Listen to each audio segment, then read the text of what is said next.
Hi havia una vegada un nen anomenat Teo, un noi curiós i ple d'energia que sempre estava llest per una nova aventura.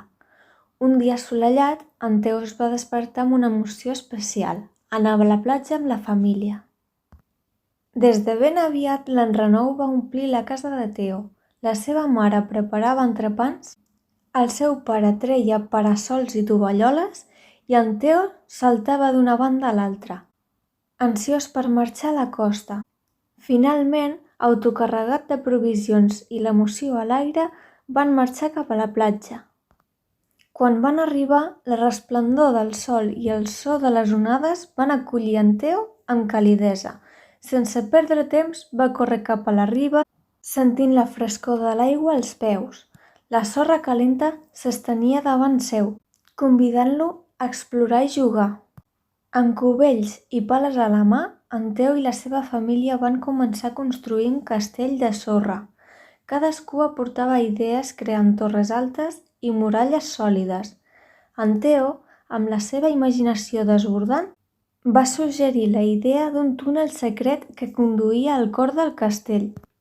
Mentre treballaven en la seva obra mestra, Teo va veure una mica lluent entre les roques properes.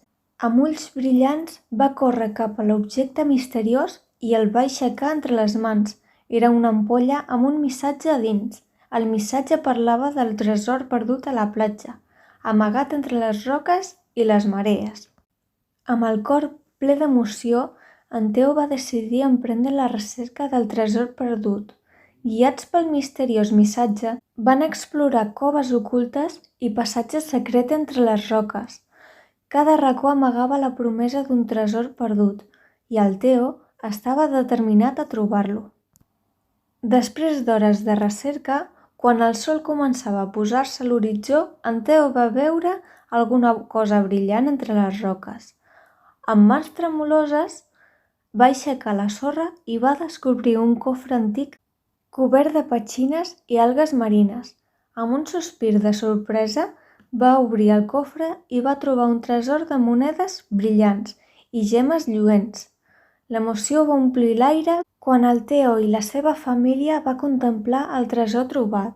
Era un moment màgic, un record per sempre. Amb el tresor a les mans i el sol acomiadant-se a l'horitzó, en Teo i la seva família van tornar a casa portant la màgia de la platja i l'emoció d'una aventura inoblidable.